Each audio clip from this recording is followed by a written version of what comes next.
La commémoration de l'armistice de la Première Guerre mondiale est l'occasion, selon les termes officiels, de rendre hommage à l'ensemble des morts pour la France.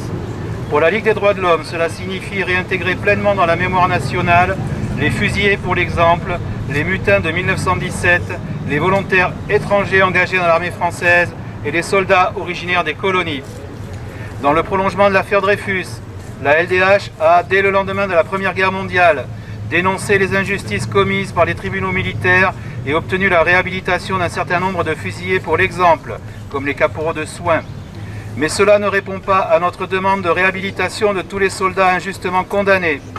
La LDH demande au président de la République, Emmanuel Macron, de réhabiliter tous ceux qui n'ont pas encore été réhabilités, qui ont été victimes d'ordres arbitraires et injustes. Leurs noms doivent être tous transcrits sur les monuments aux morts, leurs sépultures doivent être identifiées et dignement traitées, le transfert de leurs restes dans les communes dont ils étaient originaires doit contribuer à leur rendre justice.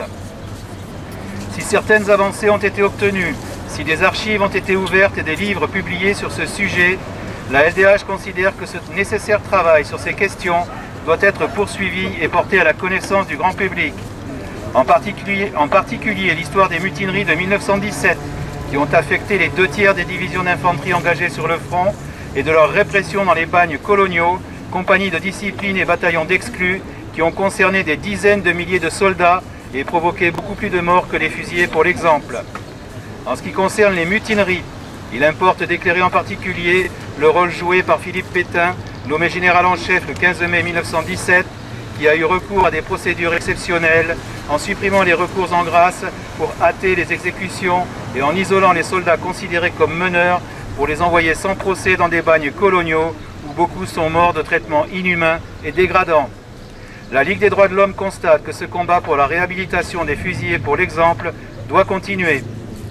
Au-delà de leur mémoire, la LDH rappelle aussi que ces soldats se sont révoltés pour affirmer leur engagement dans un monde sans guerre, leur volonté que le conflit qu'ils vivaient soit le dernier, leur conviction que la paix est la condition primordiale du respect du droit international et des droits humains. Et il faut ici saluer la mémoire d'Henri Barbusse, infatigable militant de la paix fondateur de l'ARAC.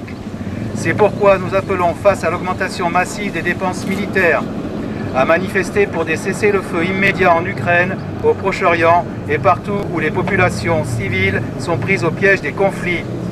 Pour que le droit international soit respecté, notamment en garantissant le droit des peuples à disposer d'eux-mêmes.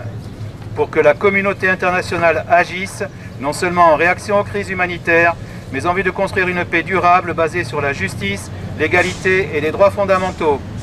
Pour que la France et l'Union européenne jouent un rôle actif et exigeant dans la promotion de la paix en soutenant des solutions politiques et en mettant un terme à toute complicité avec les violations des droits humains. Pour la LDH, section de Bordeaux et Fédération de la Gironde.